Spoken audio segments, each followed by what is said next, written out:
I think competition is very healthy because they learn from each other, they develop new solutions. This is the way to obtain the best results. Today, this is a program that serves more than 21 million Brazilian workers. It's a big program. Hello and welcome to Brazil is Not for Beginners. Today I have an exciting guest.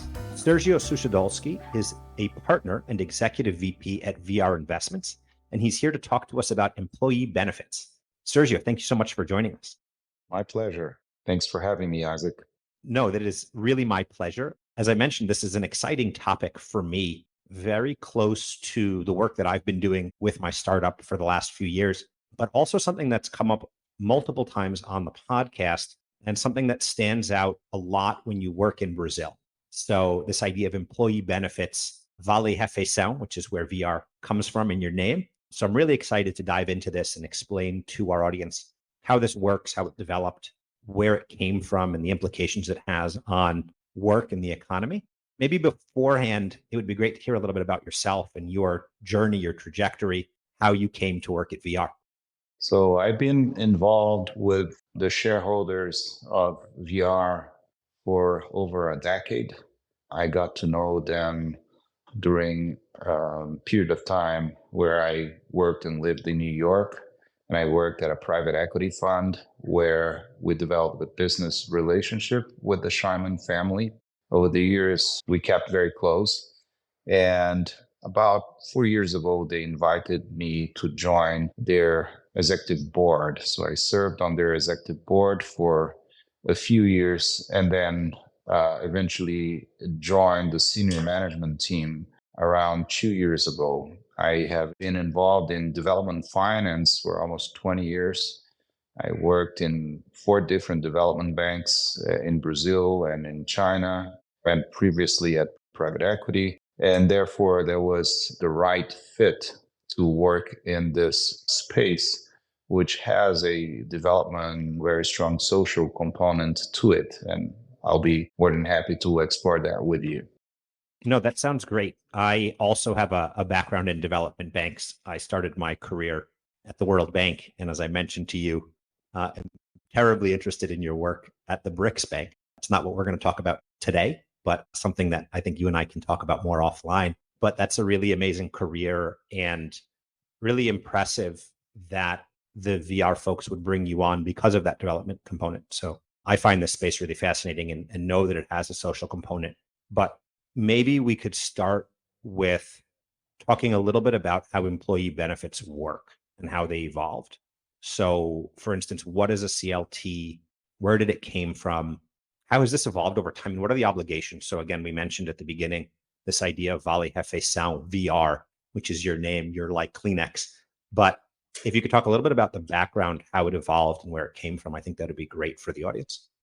I mean, the CLTs is the labor laws of Brazil. They were passed in 1943 during the first Vargas government here in Brazil. They're basically ensure some basic rights for Brazilian workers, just like paid leave, a 13th salary at the end of each year, a what we call sort of a labor insurance mechanism through what we call the FGTS, and of course, paid vacation time and at the amount of 30 days per year. So this is very Brazilian. This is a product of a specific moment in Brazilian politics and with a specific leader, which was Getúlio Vargas, who was in power for 15 years in his first stint and another 4 at his second stint. And this is still valid. Now, the law that created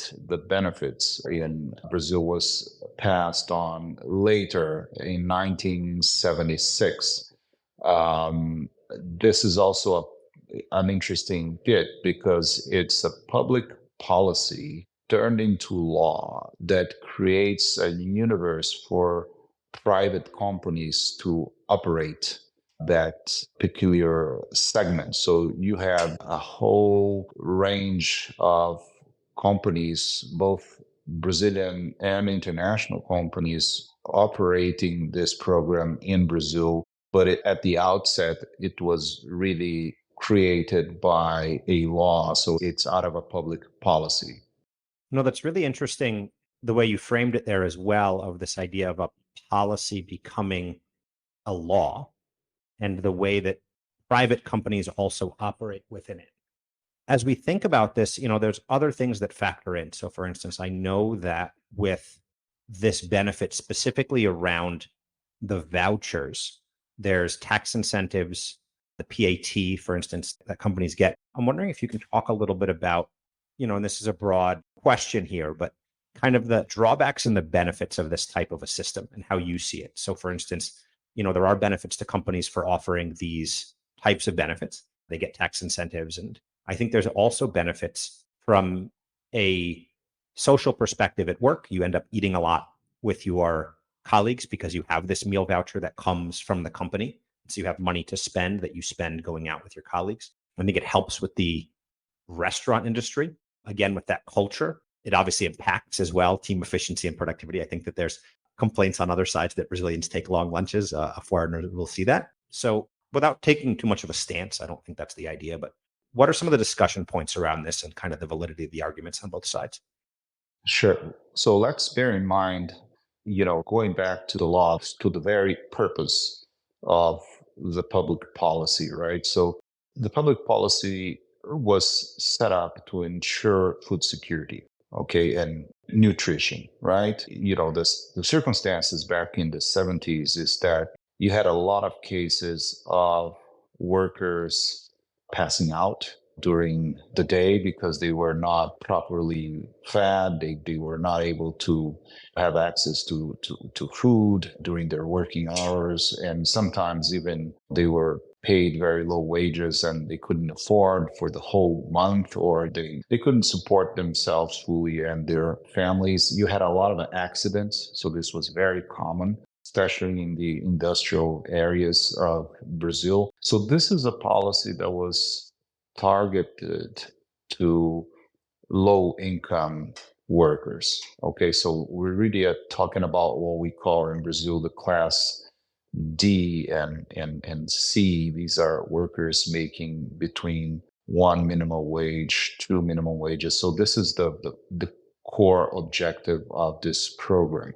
Of course, this is a universal program. So you will see people working on the financial sector in Brazil, very wealthy workers who also have access to this benefit. And any company that decides to start a program, this is not a mandatory program. It's something that companies are eligible for.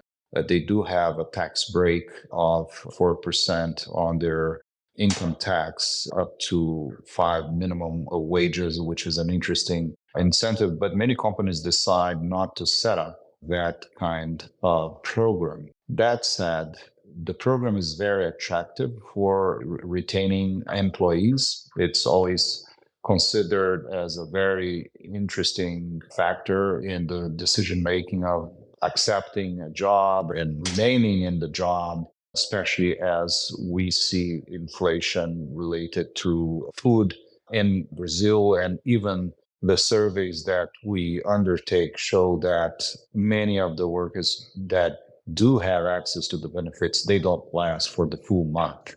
So one of the things that we've been doing here in VR is providing all kinds of consultancy recommendations so that the benefit can last for a full month and ensure the end objective of the original public policy, which is food security for the workers and their families. They can use the vouchers in restaurants, but also in supermarkets and grocery stores, so they can cook at home and save money and even bring their own food to their workspace when and where that's provided for them. And today, this is a program that serves more than 21 million Brazilian workers. So it's a big program. Yeah, it's definitely a big program.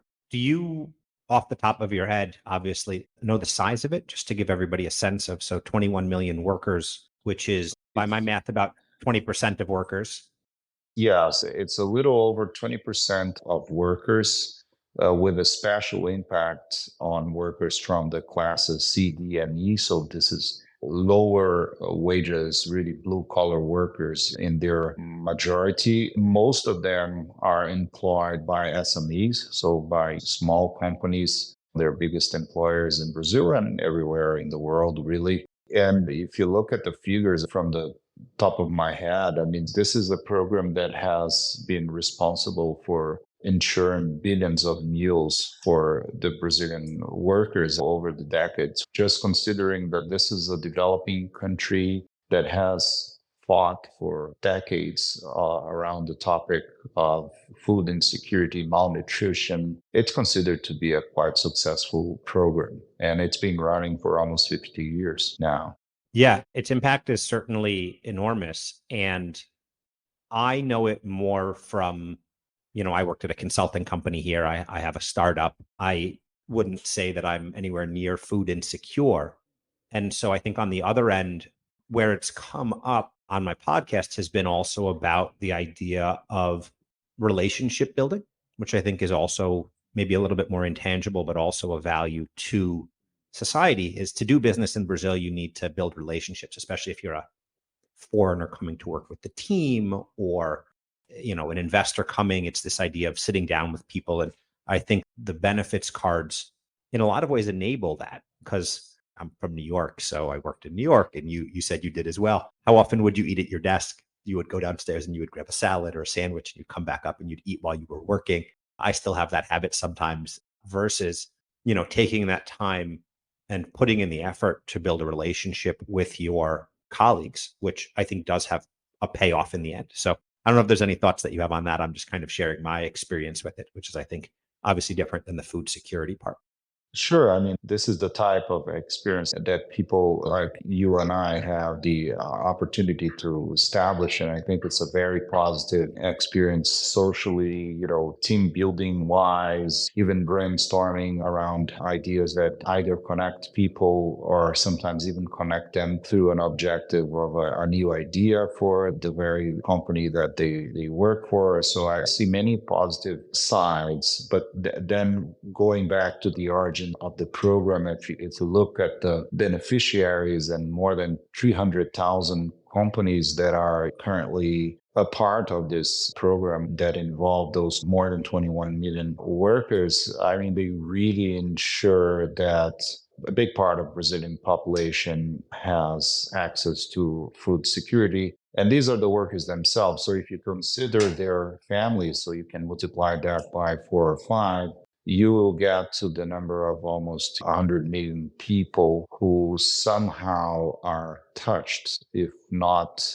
fully, but somehow touched by this program. So it's a major program and has been recognized by the International Labor Organization. And you see it in other countries. It was created in France after World War II. So it was also related to food security and the idea to lift people from poverty. And so there is a development component to it, which I highly appreciate. And I think the beauty of the program also is that it has evolved over time. So you started with paper vouchers and then you moved to cards, and now we are in super apps and ecosystems. So this is very interesting now. So as the program celebrates 50 years and enters the 21st century, becoming something very different, but with the same objectives.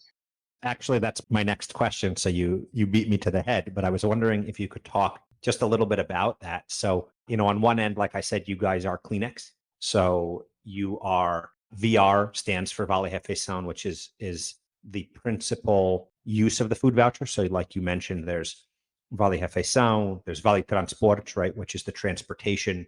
There's Vale Alimentação. Now you have Vale Benefício, which is just kind of a general benefit. And there's some additional ways that it can be used. But like you said, it started with, a literal ticket voucher and now is in this ecosystem. And so I'm wondering if you can go into just a little bit more detail about that, kind of how it initially started, how people worked with it, how it developed. From my understanding as well, the benefits cards, especially initially, started out when they became cards on their own rails, different from for example, a MasterCard or a Visa rail. So it'd be great to hear a little bit about that evolution. Of course. So the program started, sort of on a few pillars, right? You had the law that was passed, and a few companies started operating the program. VR was one of the first companies to start operating on the first year or second year of the launching of the program by the passing of the law in 76. VR was started operating in 1977. Back in the day, that involved establishing contracts with the human resources departments of big companies, or sometimes with the CEO of an SME, and providing them with a voucher through the system that I explained to you. But then on the other side, you had to ensure that these vouchers can only be used to purchase food, right? I mean, that's the whole purpose of the program. So you cannot use it for any other use either than food. So it's a thematic system, if you want to call it this way. So not only from the payment point of view, but also from the nutrition side, right? So it's both ways. I mean, we think a lot around the payment system because we are always thinking about the analogy between the credit cards and the smart cards today that are used by the companies. But back in the day, we're talking about food vouchers. So it was equally important, and still is, that you have a curated network of restaurants, grocery stores, supermarkets, and so on, where you can verify that they're only selling food. Otherwise, you would be misusing the resources that flow through that system. Of course, in the early 90s, we started this transition to the smart card system. In terms of means of payments, they're very similar to the use of credit cards with the machines and so on and so forth. And then more recently, with the super app. So at one point in the near future, we probably split between using no cards at all, only like a QR code or some other kind of technology that can do the reading of the purchases that are taking place. And the smart cards, basically all the big companies have dropped the paper voucher system some 15 to 20 years ago. Right. That makes sense. My knowledge is only of it as a physical card.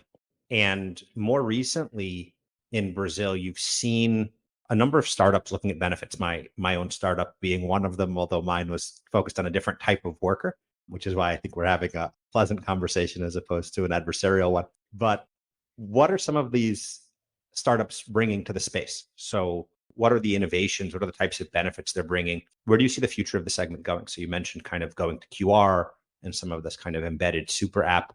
Where do you see the system evolving in the next few years? I see the system moving from products that are offered to workers, like the food vouchers initially, and then the cards, both for use in restaurants or in grocery stores, markets, and so on. So eating outside or inside your household. And then moving to sort of having the worker at the center, where you are actually providing the human resources departments, the SMEs. Sometimes you almost become the human resource department of an SME, in the sense that you provide all kinds of solutions. So today, VR goes well beyond the food security part. We have inside our ecosystem a company that provides human capital management, so checking in and checking out of work and everything that surrounds the management of human capital. We have a mobility company, we have a corporate expenses company, we have a shopping and environment with all kinds of Advantage Club and things like that. We have some offers around education and health. So it's really catering to every need of the worker. I should say that part of my job here has been also involved with strategy of the company moving forward, aligning our strategy with the SDGs, with the Sustainable Development Goals from the UN, which is a quite comprehensive development plan for every and each country that is a member of the United Nations. So basically, the whole world, and where you have metrics that you can measure how you're progressing on your targets and objectives. And I think it's a very interesting tool, really, for us going back to the origin of our business, which is the food security, which is the public policy that really justifies the existence of the whole thematic network, but now more broadly in the sense that we already have a strong network. It's digital, right? It's you can do all kinds of data crossing and impact measurement and actually deliver all kinds of solutions to this blue collar worker that many times he or her does not have access to those services, including financial services, microfinance, lending, all kinds of services that otherwise they would have to get money from a shark or some kind of other financial institution that would charge this worker a very high interest rate. And not only we can offer a better solution for this worker, but also we have all kinds of data that allow us to offer and really tailor made it to their needs and provide them with access that is typically denied if he were to try it on his or her own. Yeah, there's a really interesting, I don't know if I would call it thesis. It's a bit broader than that, but something I've talked to a lot of people about, specific investors in the VC space, and in talking to the team at VR about the employer as the kind of financial services hub. So building that relationship, I mean, I think there's simple things that become very evident. So you talked about the fact that you offer a SME a central location where they have to store all of their employees becomes kind of an HR management system, right? So it's just a very simple HRM.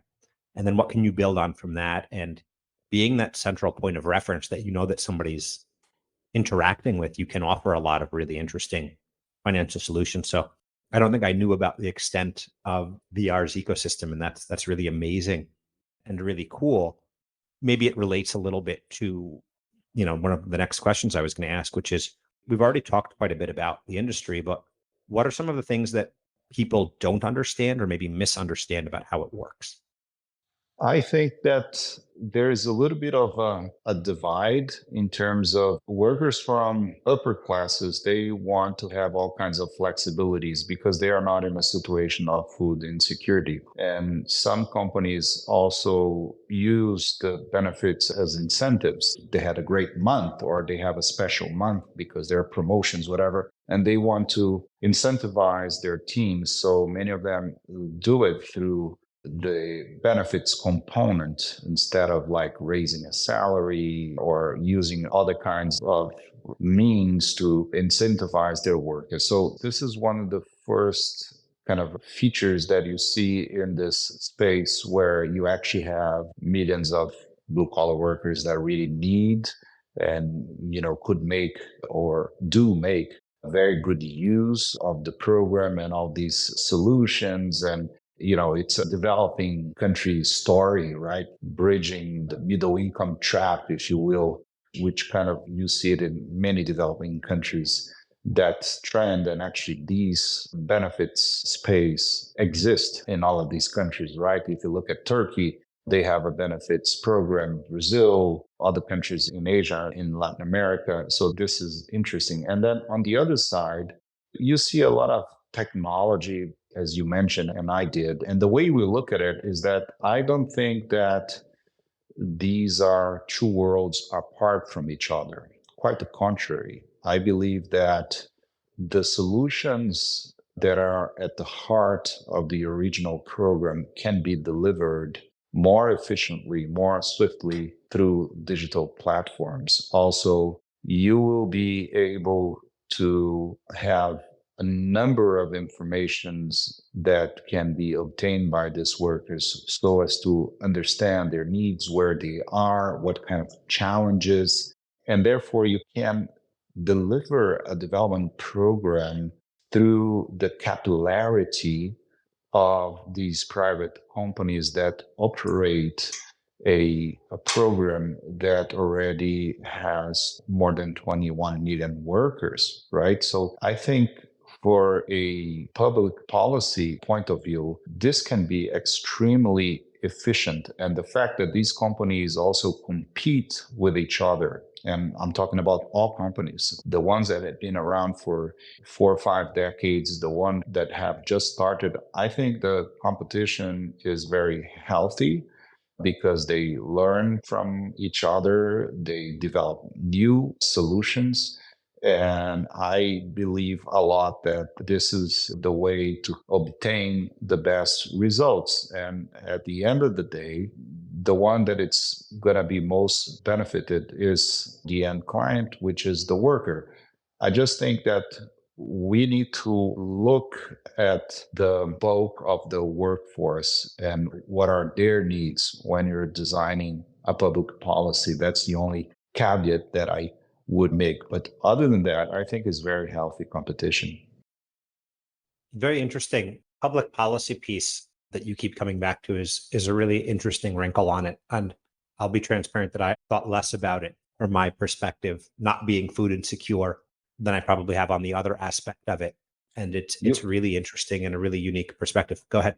the reason I mention it is because you have the tax break, right? You cannot have both ways. Either you have the tax break, which is tied to a public policy objective. Otherwise, you have something that is completely different. You have something that is just like another credit card. And then it should not be called benefits or any kind of fancy world. It's just means of payment, pure and simple, with no other specific objective. But then we need to look at the statistics. What kind of country we live in? What are the needs and challenges? And do we want to keep those programs? Have they met their objectives? And that's the reason why we have a measurement impact unit with economists and statisticians and nutritionists working for us so that we can ensure that the end goal is met. That's amazing. Related to that, I think benefits cards, benefits schemes, you mentioned France earlier in the conversation as having one, and you mentioned Turkey. I think they're also becoming more popular in other markets. Maybe more from the idea of flexible benefits, which I know is also a conversation here and maybe a bit more among people in class A and B, where it's about, I want my benefits and I want to choose how I spend my money. Maybe I want health insurance, maybe I want something different. But I think in other cases, it's also for this idea of a social good. What learnings can countries and businesses in these other markets take away from Brazil? And at the same time, what would you encourage them to be a little bit more careful in taking away from the learnings in Brazil? I think the learnings of Brazil are very centered around the fact that, this is a very big market. As you can see, there's a lot of room for competition. You have a lot of new companies that are out there, and some of them are doing well. They're innovating. So it's a very open economy in many ways. Of course, there are the challenges of doing business in Brazil. And I believe we'll talk a little bit about that later on. But in general, I think you can say that it's a very open economy. I think in other countries, you have less competition. The incentives are a bit different. Some of these countries, they're just in different circumstances. I have in my professional life visited many of these countries and it's a bit different. I mean, even in the US, you have a big benefits segment as well. It's different. It's not a public policy, but you do have the networks with special cards and all kinds of incentives, and they cater to the needs. I mean, we're all human. We're all trying to create and see ways to improve our lives. And if this involves the private sector and the human mind is able to create those kinds of solutions that enable a new type of business to be created, right? And I think this is just the story of value creation and markets in general. And I think it's a very positive story. Yeah, you mentioned the US and, kind of tangentially looking at this space so regularly in my job, one of the places that I've always thought would be interesting here in Brazil is the idea of the HSA, so the health savings account, which is a little bit more related to the public policy of people being able to put pre-tax money away. And healthcare is obviously a huge thing in Brazil. Some of the benefits cards, I think, do address it a little bit, but that's one that I think about here as that would be really interesting if there was incentives for health savings as well, because we know that despite the public system, that a lot of people still look to private, especially for certain types of things. But as I don't want to take all day, and I really appreciate all the time you're spending with us. What should foreigners, particularly foreign investors investing in Brazilian companies, and foreigners that are assuming managerial roles in Brazil with teams, understand about the benefit space, and what should they keep in mind about this idea of employee benefits, how it's administered, obviously from a public policy perspective, how it affects their team? How do you think about that, and what advice would you give to them?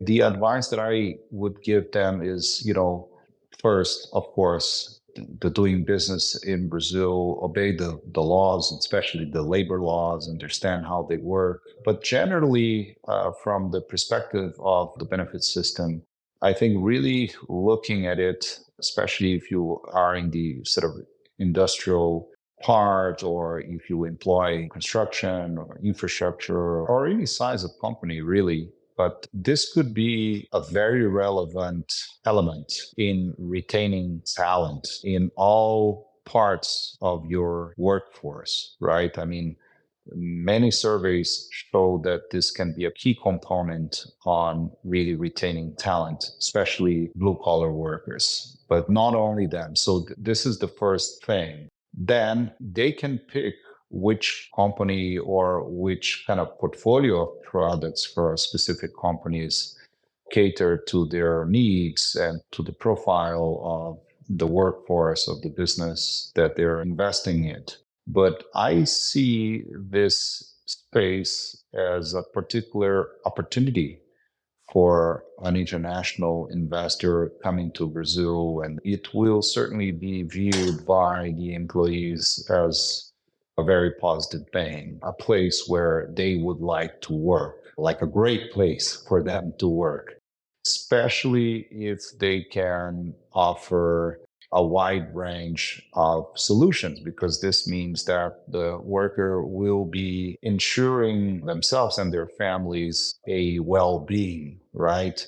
I mean, we, for instance, offer even educational services like some extra hours of teaching for the kids enrolled in public schools. The quality of the public schools varies a lot within Brazil. Some of them are very good, some of them not so good. But generally, kids in our time, they have the dream to go to university, and they need to pass a national exam to get into the best schools. So having some kind of tutoring or some kind of extra classes may help them improve their performance in school. And this is something that I'm very proud that we've been offering for some time now through our ecosystem at VR, through our super app. And we have already some great cases, just to mention one of the recent features that we have added to our ecosystem.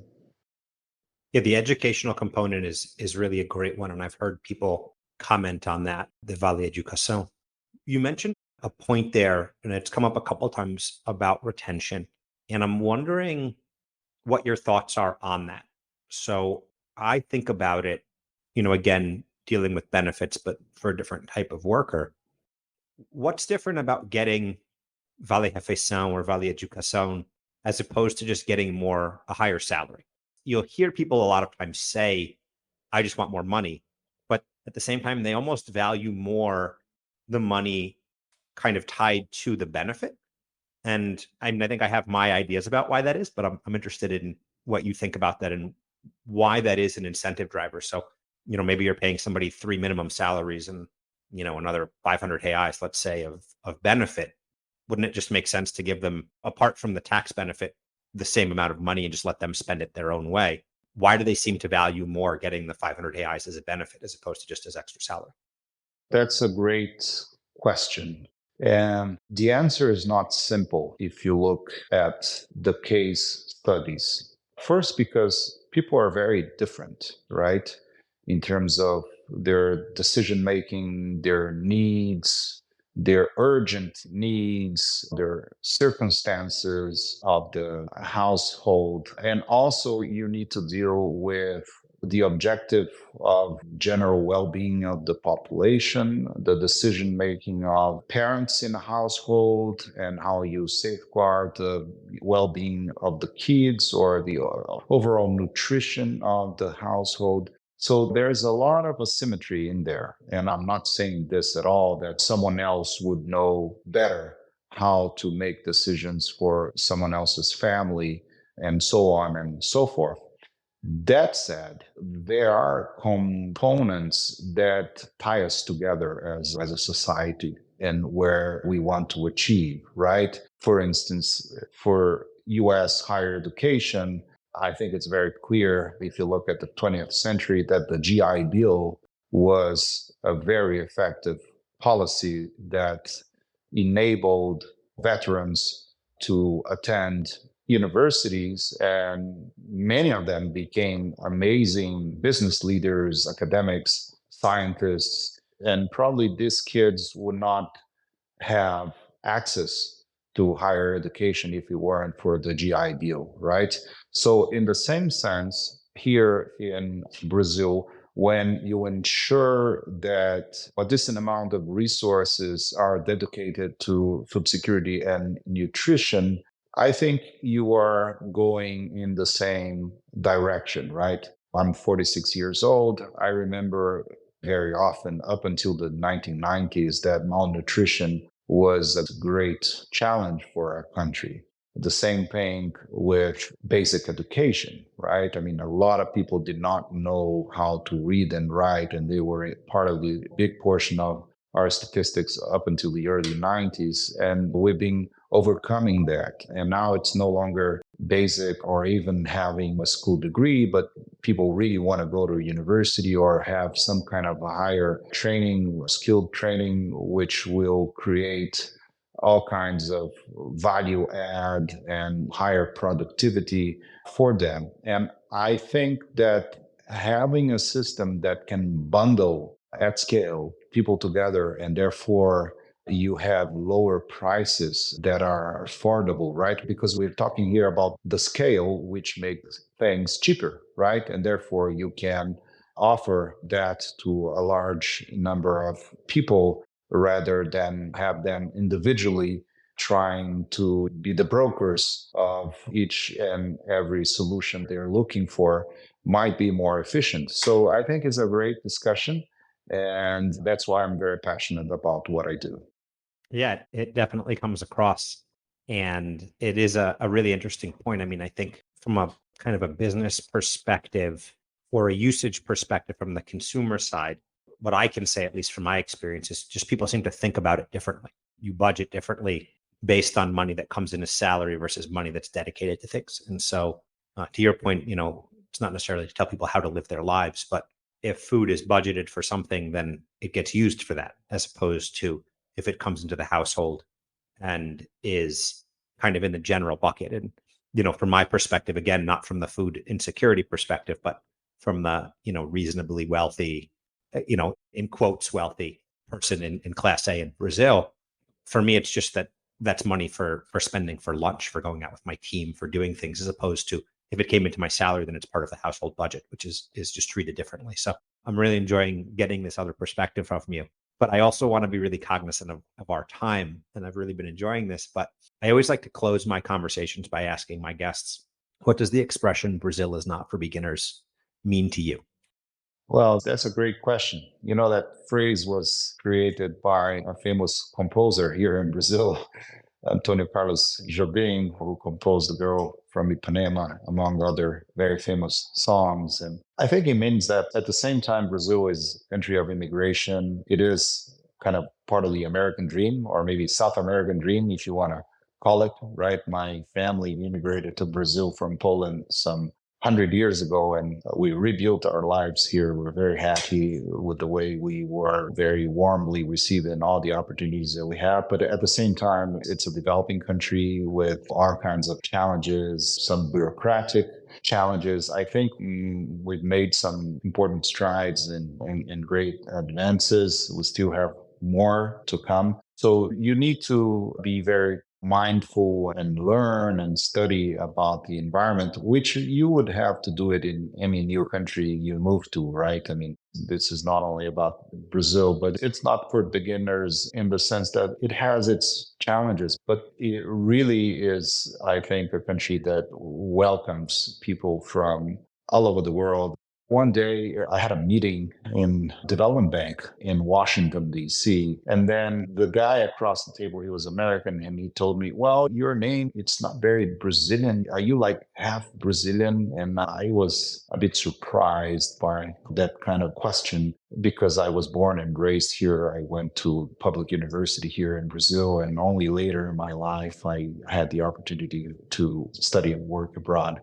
And then I was thinking about the Brazilian presidents because of that question. And if you just look at some of the presidents' last names that we have here in Brazil, I mean, one of the most celebrated presidents of Brazil is Juscelino Kubitschek. He's from Czech origin, and his last name is as difficult as is mine, and is fully Brazilian, right? Then we had the last celebrated president, which was Dilma Rousseff. I mean, her father came from Bulgaria, right? I think she even has a brother in Bulgaria to this day, which is not the country you would think of when you think of a typical Brazilian. And she was elected president. Then we had President Temer, who is the first Brazilian born child in his family. All his older siblings were born in Lebanon. His whole family came from Lebanon. So he's a really first generation immigrant to Brazil. And I think the first Brazilian child, as I mentioned. So anyone can be Brazilian. We have the largest Japanese community outside of Japan, the second largest Italian community outside of Italy, certainly the largest Lebanese community outside of Lebanon. So this is a melting pot. The real melting pot is Brazil. And I did reply to that gentleman who was quite surprised and had to acknowledge the facts beyond his own shortcomings regarding his knowledge of Brazil. No, I was going to say, I think those are really great examples. I think your name is about as Brazilian as it comes. Sergio, obviously, is a very Brazilian name. And then any old last name definitely works in Brazil. So Sergio, could be Temer, Suchodolski, it could be anything, is definitely very Brazilian. Just understanding how much of a melting pot it really is and how many people come from so many different places. And I think you gave some really, really great examples there. And I do know that it's from Dom Jobim. It seemed too obvious of a name for a podcast. So I had to take it, especially to talk about doing business in Brazil. But as a last question, I always like to ask as well, if there's any expressions or sayings or habits that are particularly Brazilian to you that you think stand out for Brazilians. So, vamos marcar doesn't actually mean let's get together. It just means kind of see you later. Another Tom Jobim quote that a lot of people have used before is morar fora é bom, mas uma bosta. Morar no Brasil uma bosta, mas é bom. And I talk also about some habits, right? My wife was pregnant and everybody would touch her stomach, which is complete forbidden outside of Brazil. So I don't know if you have any that you'd like to share. Yeah, I mean, you do have all these expressions, right, which are very Brazilian, like chutar a balde, right, kicking the bucket, which is when you're really pissed off and you lose your temper in a certain situation. You have like very typical expressions like tem a faca e o queijo, right? You have the knife and the cheese, which means you're in a very comfortable position, like negotiating something or trying to achieve or accomplish something. You have everything that you need. There are all kinds of expressions that have some interesting knowledge behind them. And certainly Mr. Jobim was a champion of them, being a great composer and splitting his time between New York and Rio. Back in the day, he could observe both countries and cultures. I think that's a very interesting perspective. Great. Well, Sergio, thank you so much for joining me. I really did enjoy our conversation. How can listeners reach you? So if people are interested in learning more about VR, if people are interested in learning about some of the policy things that you talked about or sustainability things that you talked about, how should people find you? They can find me on LinkedIn, Sergio Suchodolski or Sergio Suchodolski. They will find me easily. Part of what we do is already there through some posts that I have either posted or liked, and also others related to development finance from my previous years in this space, and also my part-time position with the Financing Common Initiative, which is the largest network of development banks based out of Paris, involving more than 530 development banks all over the world, including the Brazilian ones. So I keep this last connection with my previous career, which intertwines with my current job. So it's a great way to keep learning and partnering with a lot of intelligent people. Excellent. Well, Sergio, thank you again so much. I really did enjoy this and look forward to speaking to you soon. Thank you, everybody, for listening. Thanks again for joining us. This podcast was hosted by me, Isaac Matzner. It was produced and edited by Marea Filmis. You can find more episodes on Spotify, Apple Podcast, and YouTube, as well as on our Substack page. We do love feedback, so please feel free to reach out to us on social media or via email at Brazil4beginners@gmail.com.